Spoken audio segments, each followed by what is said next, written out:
Episode 5 Respect is Not Inherited. Hello, my name is Alexander von der Phone, and welcome to the NextGen Mentor podcast. This series is for you if you're connected to family wealth, not because you chose it, but because you were born into it. You may be still at a distance, just aware that one day it will all matter a lot more than it does today, or you may already be starting to take responsibility. This series is designed to help you prepare by sharing with you the notes of mentoring sessions I recently had over the course of 4 months with someone in precisely your situation, including all the questions you want to ask, and she did. In the last session, we spoke about identity and finding out who you are in the family system you have been in all your life. Today, I want to talk about respect. Respect matters, particularly in a life like yours, shaped by wealth, because it anchors behavior where entitlement might otherwise take hold. Self-respect sets an internal standard. It governs how seriously you take yourself, your role, how you prepare, and how you carry responsibility when no one is watching. Respect for others works outwards. It shapes how you listen, how you disagree, and how you treat those who operate without the numerous advantages you have known as a result of your family. Without both, judgment weakens. With them, credibility forms and, over time, becomes something that others can come to rely upon rather than simply acknowledge. There is a moment in your life, in all our lives, that sometimes comes as a bit of a surprise. Doesn't arrive with ceremony, no announcement, no formal recognition. No one pulls you aside to explain what has changed, but something has. There is a before and there is an after. And it's this. You start to be recognized. Recognized, but not yet respected. This is one of the first real frictions in the transition from awareness to identity. In earlier sessions, I've tried to help you to see the structure you live in, the system. You have now begun to understand that you're part of something that existed long before you arrived and will hopefully continue long after you're gone. Now it starts to become more personal. Where do you actually stand within it? Not in terms of ownership, not in terms of entitlement, but in terms of credibility. There is a common assumption that occurs in many next-generation lives like yours, that if you're part of a successful family, you'll naturally be taken seriously.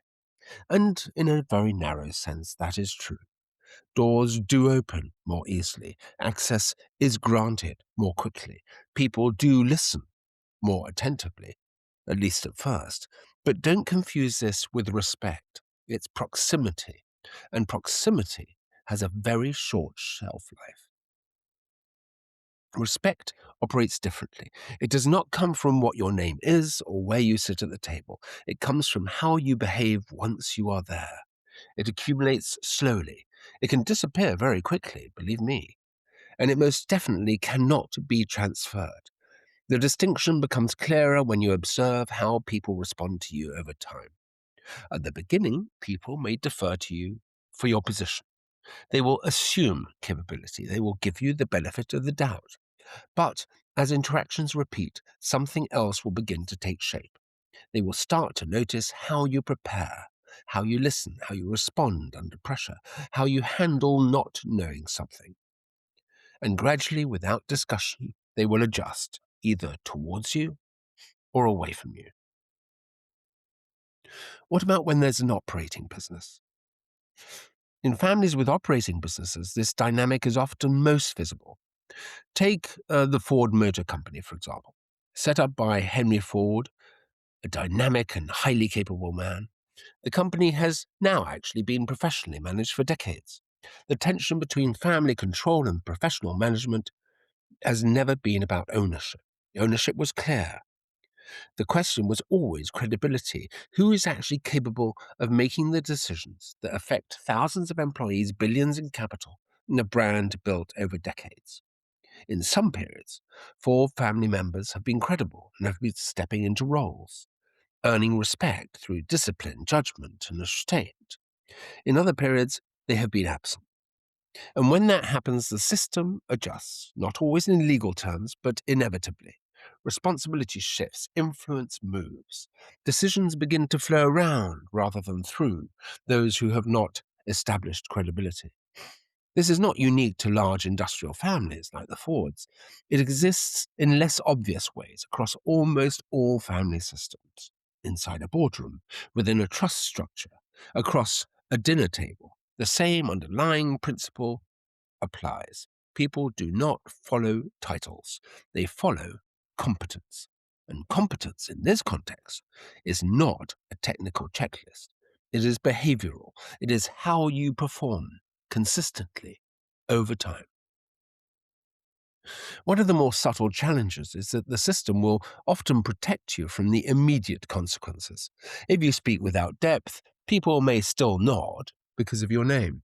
If you make poor judgment, others may discreetly correct it. If you disengage, the system may well continue to function around you. But this can also create a dangerous illusion that your performance does not matter, but it does.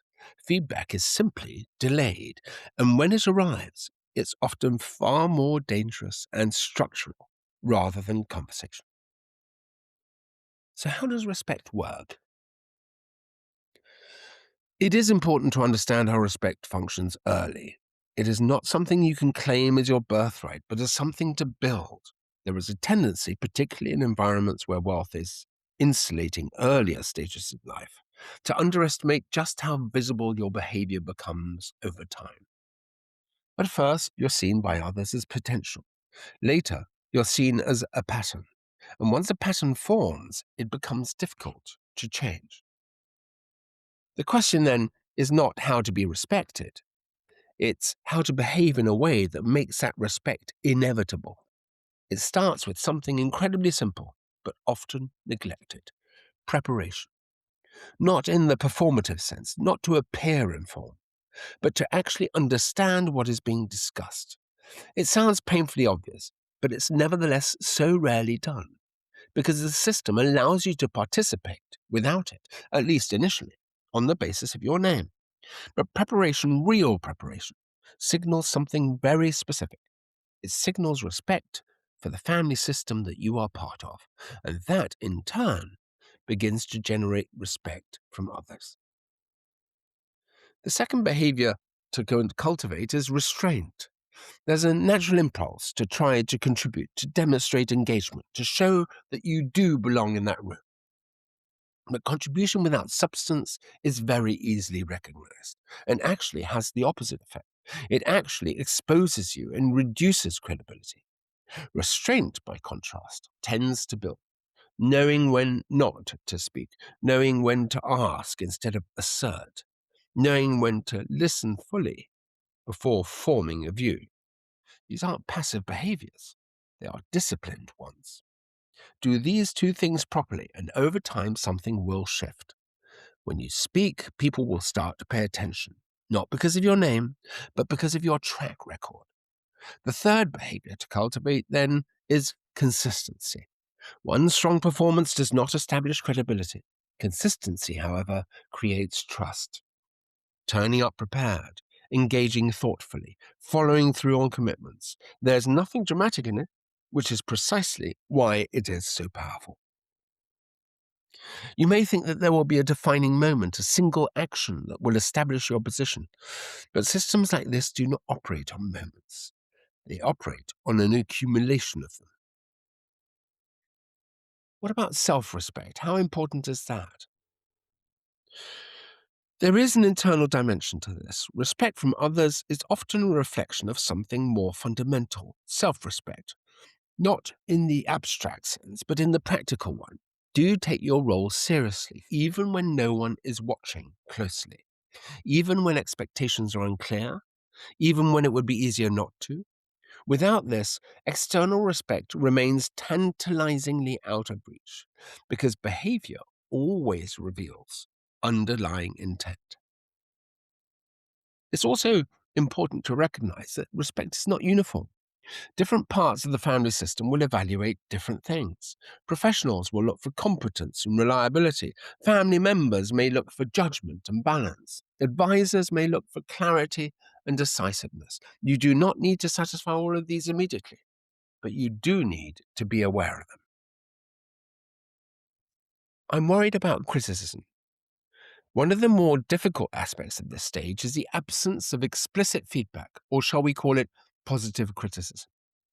In most professional environments, performance is reviewed regularly. Expectations are clearly stated. Progress is discussed.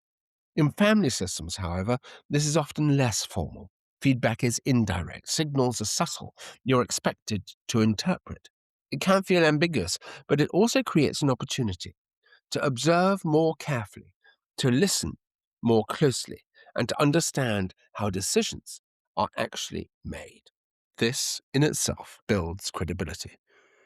You begin to align your behavior with how the family system really works, not how you assume it works. But there is a further layer, external credibility, how you are perceived outside the family system. This is often where the gap becomes most visible. Inside the family system, your name carries meaning. Outside it, you begin closer to zero. People assess you without the same assumptions, and in many ways, this is incredibly useful because it removes the buffer. Is this why you say I should gain experience outside the family? Yes, working outside the family structure, even briefly, is useful. It exposes you to a different standard, and that is good. Performance is more directly linked to consequence. Feedback is more immediate. Expectations are far less negotiable. This environment sharpens your behavior, and that sharpness carries back into the family system, improving it. It also provides something important: perspective. You begin to see how others earn respect without the advantages that you have ever had. And that comparison is incredibly instructive, not in a moral sense, but in a very practical one. Over time, if all these things are done deliberately, something can begin to change. The system will respond. You will be asked for input not out of courtesy, but out of necessity. You will be given responsibility not as exposure, but as expectation. You will be included in decisions not as a participant, but as a contributor. This is the shift, subtle, gradual, but very real, and it will lead to a different kind of position, one that is not granted, one that is earned. There is no endpoint to this process, sadly. It doesn't stop there. Respect is not something you achieve and then retain automatically. It requires continuous maintenance. But if approached with discipline, the system becomes a place where credibility compounds, where behavior, repeated over time, creates influence that is both stable and meaningful, not because you inherited it, but because you built it. In the next session of this series, the focus will shift again from credibility within the system to something more delicate: how to build a life that is your own without destabilizing the family system that you are part of. Independence in this context is not about stepping away. It's about balance, and balance requires judgment. There is a moment once credibility begins to form when a different kind of tension appears. It is less visible than before, perhaps, but it is far more personal. Until now, much of the effort has been outward, understanding the family system, adjusting behavior, earning a place that is not simply assumed. But as that begins to take hold, something else emerges. A simple enough question: if you're now taken seriously, what do you actually stand for? Respect, once earned, creates expectation. People begin to rely on your judgment. They begin to include you earlier. They begin to assume that you will contribute, not just observe. And with that comes a subtle shift. You're no longer reacting to the system. You're shaping it, even if only in small ways. This is where many next-generation individuals like you could hesitate. Shaping something you didn't build feels different from simply participating in it. There's also a risk, not of failure, but of exposure. Until now, you could learn unseen, adjust gradually, make small mistakes without consequence. But now influence is changing the scale. Your views are beginning to carry weight. Your decisions are beginning to have an impact. An impact, unlike participation, is visible. Can I just step away? Yes, you can. Some people of your generation respond to all of this by stepping back, remaining careful, measured, non-committal. It feels safe. But over time, it creates a new problem: credibility without contribution. You're respected, perhaps, but not relied upon, present, but not essential. Others move too quickly in the other direction. They assert themselves, push for change, seek to leave a mark, but without sufficient depth. This has a different effect. It creates resistance, not because change is unwelcome, but because it's not yet trusted. And the balance sits somewhere in between, of course. It's not easy to find. It requires a different layer of behavior, judgment, not technical judgment alone, but situational judgment, understanding when to move, when to wait, when to support, when to challenge. This is rarely taught directly. It's almost always absorbed through observation, through experience, through occasional missteps. Inside family systems, there's often more history than is immediately visible. Decisions that appear straightforward may carry context from years, sometimes decades of prior events. Relationships that may seem stable may have underlying tensions. Structures that may look inefficient may exist for reasons that are not obvious. Without understanding this, well-intentioned actions can have unintended effects. A suggestion that may seem logical may reopen an dulled disagreement. A decision that appears efficient may disrupt a fragile balance. A change that feels necessary may be resisted for reasons that are not articulate.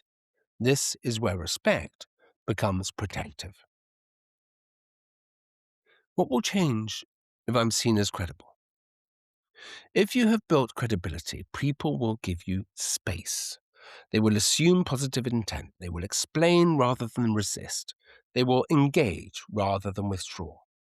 Without that credibility, the same actions may be interpreted differently. This is one of the less obvious functions of respect. It creates room for error, room for learning, room for growth, but it does not remove responsibility. If anything, it increases it. Once you're taken seriously, your behavior influences a lot more than your own position.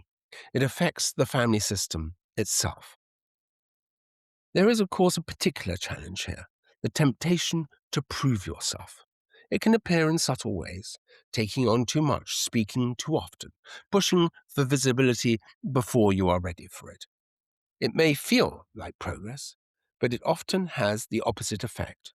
Systems like these are sensitive to imbalance. They respond better to consistency than to intensity. Measured contribution sustained over time builds far more influence than occasional bursts of frenetic activity. There's also the question of alignment, not in the sense of agreement with everything, but in understanding the direction of the system. What is it trying to preserve? What's it trying to change? What risks is it willing to take? What risks is it trying to avoid? Without this, even well-executed actions can feel disconnected, and disconnection reduces impact. But does alignment mean accepting everything? No.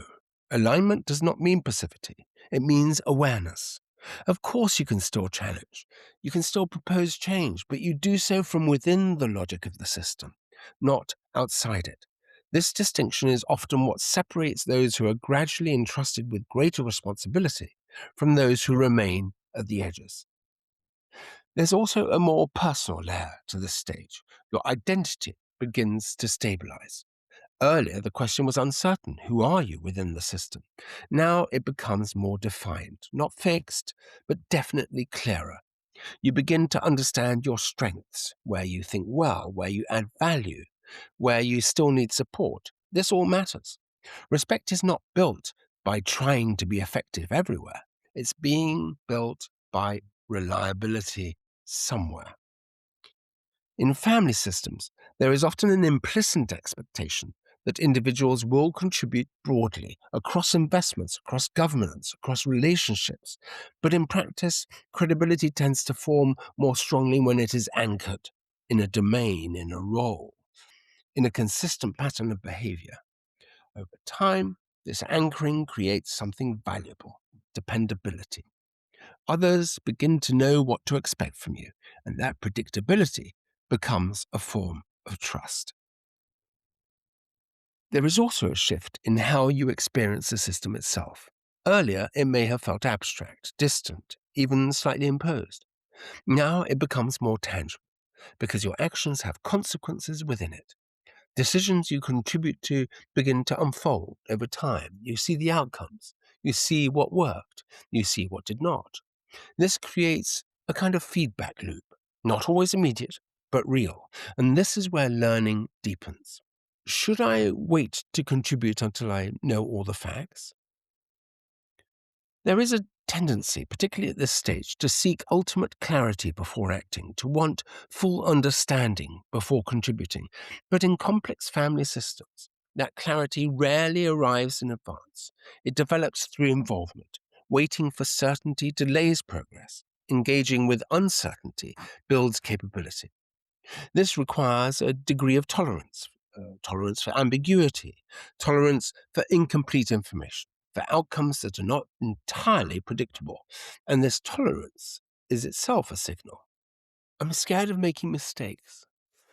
You shouldn't be. Mistakes are unavoidable. But how you respond when they do occur is key. Do you deflect? Do you minimize? Do you withdraw? Or do you acknowledge, adjust, and continue? In systems where memory is long, responses to mistakes are often more important than the mistakes themselves. They shape perception, they influence trust. Handled well, a mistake can strengthen credibility. Handled poorly, it can undo months of progress. There's also the question of how you treat others within the system. Respect is reciprocal. It's not only something you seek, it's also something you demonstrate. These behaviors are observed closely, particularly in environments where hierarchy is slightly less explicit than it appears.